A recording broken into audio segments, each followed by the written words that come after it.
Pemirsa, Dinas Koperasi dan UKM Kota Denpasar mengambil tindakan tegas, yakni tidak akan memberikan persetujuan kepada calon pengelola koperasi jika belum mengantongi sertifikat kompetensi.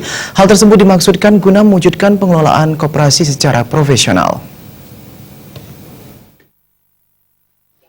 Kepala Dinas Koperasi dan UKM Kota Denpasar, Erwin Suryadharma mengatakan, dari 1025 koperasi di Kota Denpasar, baru sekitar 50% pengelola, baik itu manajer maupun pengawas, yang mengantongi sertifikat kompetensi.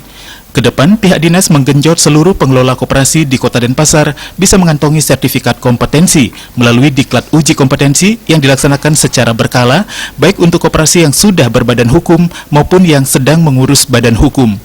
Pihaknya akan mengambil tindakan tegas, yakni tidak akan memberikan persetujuan kepada calon pengelola yang belum memiliki sertifikat kompetensi.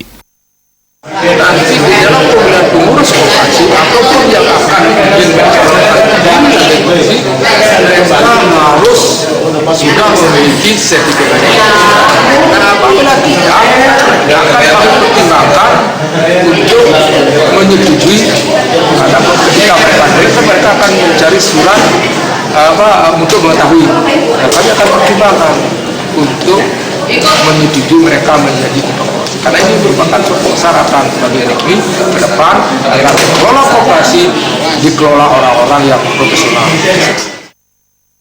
Erwin mengatakan hal ini dinilai sangat penting guna meningkatkan profesionalisme SDM pengelola, mewujudkan gerakan koperasi yang tumbuh kuat, sekaligus mendukung Denpasar sebagai kota kompeten. Darmawan, Bali TV.